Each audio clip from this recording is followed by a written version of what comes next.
On a bright summer day in 410 CE, a young woman was enjoying herself near the North Sea, near to the English Channel, while spending the summer there with her husband. Their summer residence, away from where they spent the rest of their year in Tournai, in modern-day Belgium, allotted her the time to enjoy the simpler things in life: sunshine, fresh sea air, and a small respite from the near-constant battle planning her husband and his soldiers were perpetually engaged in. More than all of these, however, she had the chance to revel in being newly pregnant and awaiting a child, her first. You see, this young woman was a queen.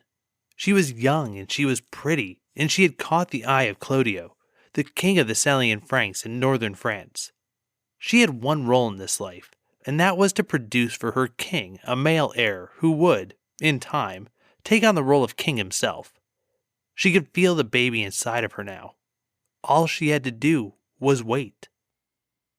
On this day in 410, the young queen rested through the morning before finally deciding at around noon to go to the water to bathe. She went down to the shore alone. The area was secure and the weather was calm. She had bathed in the same water in the same way many times before, and on this day there were no signs to indicate that anything would be different for her. This young woman, this young queen, walked down to the water, and facing the sea, she took off her clothes. No one looking at her from the direction of the water on that day would have noticed the small rise of her belly where Clodio's child had just started to grow inside of her. With that, she stepped forward into the waves. The water lapped over her feet and then rose over her body to her waist, then further up until it covered her shoulders. Finally, the young queen closed her eyes, held her breath, and plunged her head into the water. When she rose again out of the water, she could tell without even opening her eyes that she was not alone. She smiled, assuming that the only person who would have had the temerity to come near her as she, the queen of the Franks, bathed, would be her husband and the father of her child. The thought briefly crossed her mind in the instant before she opened her eyes. How did he get here without me noticing? And all the way around me to the far side from the shore. She opened her eyes to see her husband, but he wasn't there. There was, however, a sight that our young queen could never have imagined in her wildest imagination. Before her in the water was a massive creature, half fish in the same vein as a mermaid from the waist down, and from the waist up, the huge, broad body of a bull. Neither spoke a word, because somehow, in his presence, she knew that this creature had been sent forth by Neptune, the Roman god of the sea. Having been sent to her by a god, the queen relented and put up no fight. I mean, what good would it do to fight against the bull-headed proxy of a god? The beast, the Quinator, began to swim around her. He encircled her and pulled her further out to sea, away from the sight of any mortal who would dare to attempt to stop him. Once away from land, the Quinator stopped circling and came directly upon the pregnant queen. He pulled her to him and, surprisingly gently, made love to her in the sea. When they had finished, the queen could feel the change inside of her. The Quinator had not hurt her unborn child, but rather had added his divinity to the child. The baby inside the young queen remained Clodio's, but now carried with it the strength and the power of the gods. The Quinator, finished with his task, returned the queen to the shore. She put on her clothes and returned to the safety of her home and her husband. She never divulged to anyone what happened to her on that day, and several months later, she delivered to her husband her first child, a masculine child named Merovich. This child, born of both man and the gods, would go on to be powerful in will and invincible in battle, and he himself would lend his name to the line of kings who followed in his wake, the Merovingian Dynasty. This is Thugs and Miracles.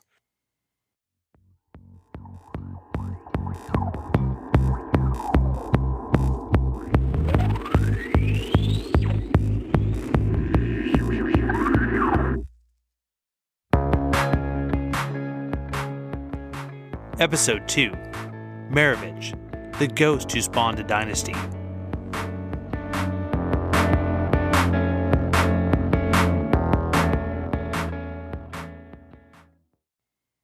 Alright, I have to admit to have taken a little bit of liberty with the original story concerning Merovich and his parentage, not insofar as making up new details about the scene, but insofar as trying to make the story, well, more relatable.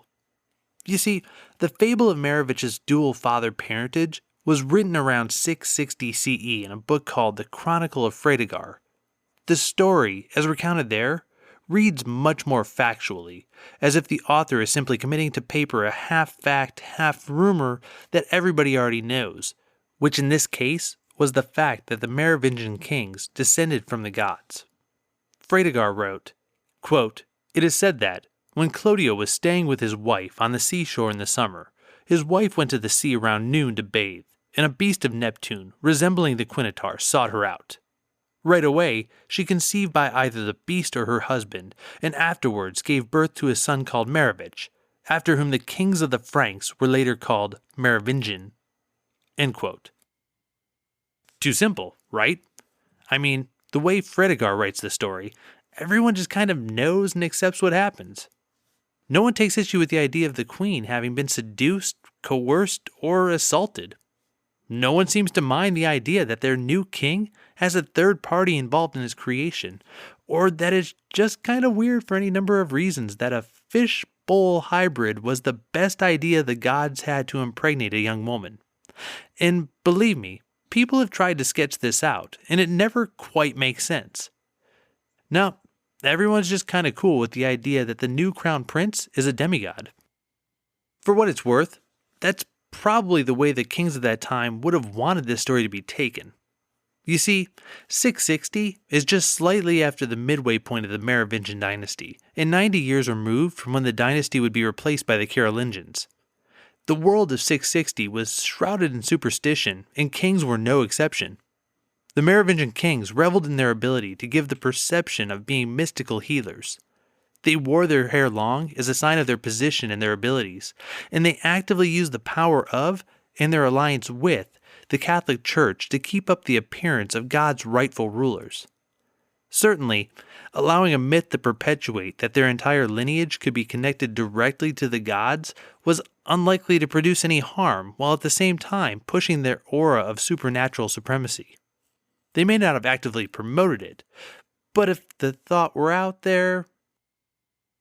So anyway, let's get back to Merovich for the time being. Who was he? Well, the short answer is, we're not exactly sure.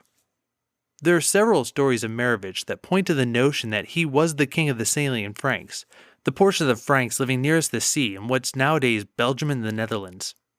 He was possibly the father or the brother of Childeric, who was in turn the father of Clovis, and he was maybe present at the Battle of the Catalaunian Plains, aka the Battle of Chalon, the epic battle that handed Attila the Hun his only significant military loss.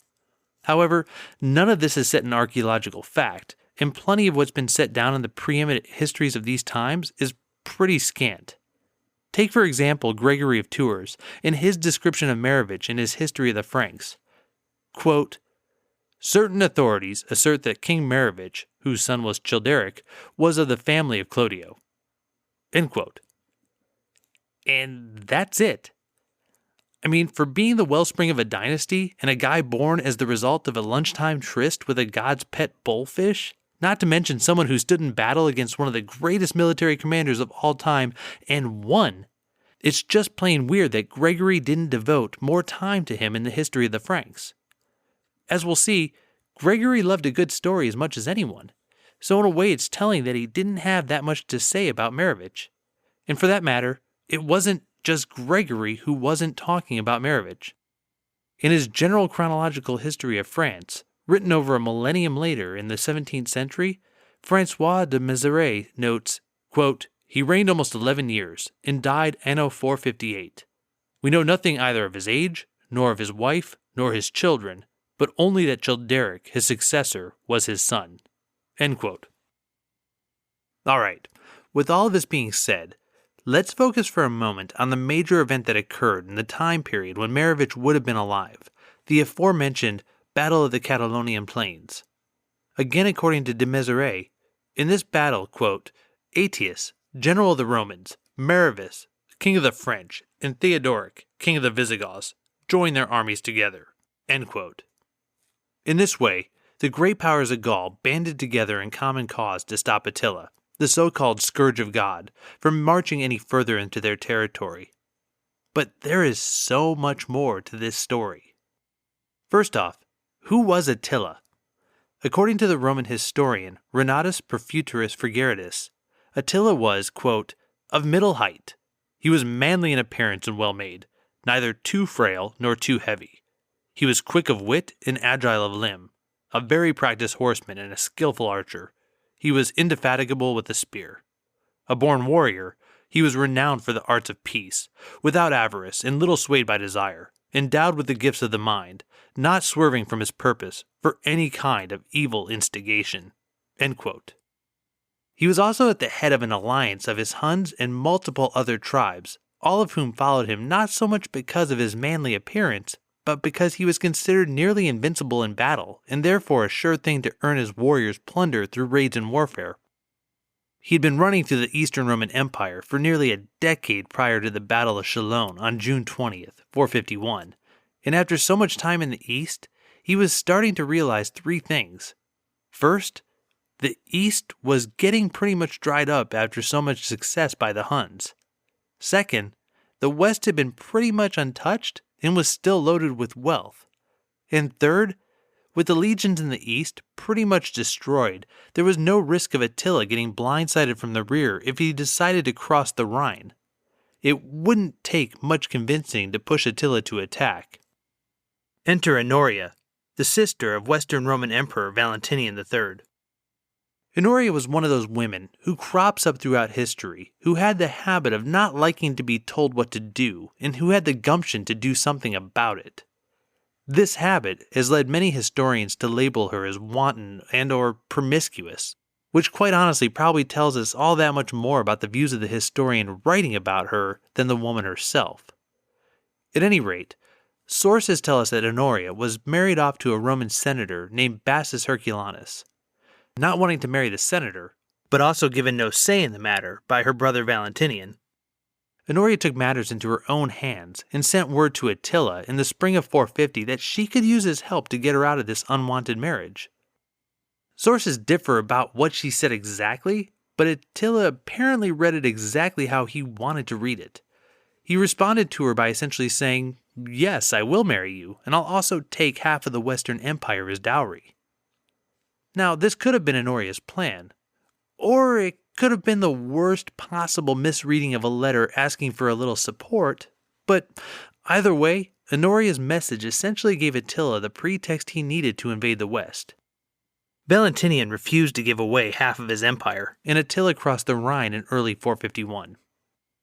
It didn't take long, and Attila, along with the Ostrogoths, the Ripuarian Franks, the Thuringi, and several other smaller groups, began tearing into Gaul. He had some famous individuals helping him as well, such as Valamir and Odoacer. The latter would later have the glory in history to depose the last Roman emperor in the West in 476 and complete the fall of Rome. Together they sacked Strasbourg, Metz, Cologne, Amiens, and Reims. They were able to get as far as the modern-day city of Orléans before Rome was able to send a force to meet them. The Romans were more of a thrown-together band of forces. The Roman commander, Magister Militum Flavius Attius, aka the last of the Romans, was in northern Italy when Attila pounced, and had to make his way north to meet the Hunnic invasion, while simultaneously receiving no real support from the hapless emperor, and having to grow his forces by begging, borrowing, and convincing other Gallic tribes to join him along the way. The most important of these was arguably Theodoric I, the leader of the Visigoths. Theodoric initially resisted this call to arms, something Attila was counting on. Attila had likely figured that Theodoric would take this opportunity to break off from the Romans and grow stronger while Aetius weakened himself against the Huns. After some time, however, Theodoric decided that working with the Romans was preferable to dealing with the Huns, and he threw his lot in with Aetius. Other members of this hastily assembled force included the Burgundians, the Saxons, the Mauricans, and the Alans, as well as the Salian Franks. They were able to arrive at Orléans just in the nick of time. Attila's forces were breaching the walls, and the bulk of his force was setting up outside of the city. Aetius and his warriors were able to jump right into the fight and take advantage of the urban environment to push back the Huns' mounted warriors. They were pushed out of the city and into retreat, with Aetius hot on their heels and able to overrun their rear guard. As a side note, this last part got me a little, since the Huns were supposed to be mainly a mounted force while much of the Roman army was on foot. It seems to be entirely possible that the Huns were either physically tired from having breached the walls of Orleans, while the Romans and their tribal counterparts were still relatively new to the fight and fresh, or that the Huns had literally plundered so much in their run through the Western Empire that they were physically weighed down by how much they had taken. Either way, the fact that the rearguard was overtaken while in retreat should kind of tell you something. Anyway, Attila used his retrograde to find a place more suitable for his style of fighting, and ultimately fell back to the Catalaunian plains near Chalon. The ground in this area was nearly flat except for a hill on Attila's left flank. Both sides prepared for the fight, and it must have been a pretty tremendous sight that night before the battle to see both sides arrayed for combat. Sources claim that both sides brought hundreds of thousands of men to the field, with one even claiming that the death toll alone for both sides was as high as 160,000. These numbers are almost certainly grossly exaggerated, and contemporary historians place the total numbers of soldiers fighting in the battle at closer to 30 to 50,000 men per side. This is still an extraordinary number of soldiers on a medieval battlefield, and also speaks volumes of the abilities of Aetius to gather such a large force in such a relatively short amount of time. Anyway, with the single hill as the one piece of key terrain, I'll pass the narrative over to the 6th century historian Jordanus for some color commentary. Quote, "So then the struggle began for the advantage of position we have mentioned. Attila sent his men to take the summit of the mountain, but was outstripped by Thorismund, crown prince of the Visigoths, and Aetius, who in their effort to gain the top of the hill reached higher ground, and through this advantage easily routed the Huns as they came up. When Attila saw his army was thrown into confusion by the event, he urged them on with a fiery harangue, and inflamed by his words, they all dashed into the battle. And although the situation was itself fearful, yet the presence of the king dispelled anxiety and hesitation. Hand to hand they clashed in battle, and the fight grew fierce, confused, monstrous, unrelenting, a fight whose like no ancient time has ever recorded. There were such deeds done that a brave man who missed this marvelous spectacle could not hope to see anything so wonderful all his life long. For if we may believe our elders, a brook flowing between low banks through the plain was greatly increased by blood from the wounds of the slain. Those whose wounds drove them to slake their parching thirst drank water mingled with gore. In their wretched plight, they were forced to drink what they thought was the blood they had poured out from their own wounds." End quote. In the heat of this terrific battle, the Alans, never really the most reliable troops anyways, and fighting on the side of Aetius, were driven from the field. This exposed the Visigoths' flank and nearly led to a panic, but King Theodoric was able to save the day by quickly riding to the scene and imploring his forces onward. While doing this, however, he was knocked from his horse, and unlike Jon Snow in the Battle of the Bastards, he was trampled to death upon hitting the ground. Human psychology under stress is a strange thing, though, and for some reason, the death of their commander actually served to increase the fighting spirit of the Visigoths. They held the line, and ultimately succeeded in pushing the Hunnic forces back. On the other side of the field, less is known about the exploits of Aetius and the Romans. This could be because Aetius pulled his punches and chose to save as much of his legion as possible, but it's also possible that the historical sources, such as Jordanus, had a Gothic background and chose to write more about the exploits of his people than of the Romans. Either way, little is known about the left, Roman side of the line compared to the right, the Visigothic side. What we do know is that Thorismund, the Visigothic crown prince, regrouped his forces on the far right of the line and charged the enemy flank, ultimately driving the Ostrogoths from the field and forcing the Huns to fall back. At this point, dusk began to fall and the fighting ended for the day. The following morning, Attila had a massive pyre erected. This was not so much for his fallen fighters, but for himself. Attila's position was incredibly tenuous, and he probably could have been attacked again. Attila built the pyre with this in mind, and likely decided that if everything went badly for him, he would rather give himself to the flames than to his enemies. Luckily for him, politics ruled the day. Aetius decided that a diminished and controllable Hunnic force would provide a nice counterweight to the north and east to help keep some of the more rebellious Germanic tribes in line, and he also didn't want to gamble on an uncertain outcome against one of the greatest military conquerors the world had seen to that point. Instead, he convinced Thorismund, the crown prince, to go back to Toulouse, the Visigothic headquarters, well to the south and the west, and make his claim for the Visigothic crown before his brothers could beat him to the punch in the wake of their father's death. He then withdrew the rest of his forces and allowed Attila to fall back over the Rhine and out of Gaul. This would serve as the last great Roman victory for the Western Roman Empire. It would also lay the groundwork for Attila to head around to the south and toward Italy. He would die before getting to take full credit for the fall of Rome, but as I mentioned earlier, his lieutenant Odoacer would be there to finish the job in 476. So, now that I've spent all this time talking about the Battle of the Catalaunian Plains, did you notice anyone missing from the narrative? If you said Merovich, I would tend to agree with you. Almost all of the sources seem to agree that the Franks fought on both sides of the conflict and were minor parties to the battle in both formations.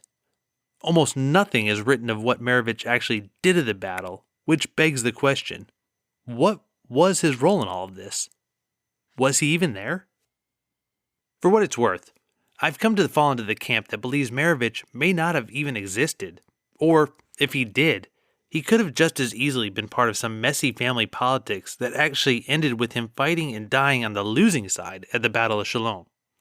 For starters, he's barely mentioned by relative contemporaries such as Gregory of Tours. Gregory may have had a desire to gloss over the Franks' pre-Clovis and pre-Catholic history, but he was able to come up with an entire paragraph discussing Clovis's great-grandfather, Clodio, and an even longer write-up discussing the wanton ways of Childeric, Clovis's dad.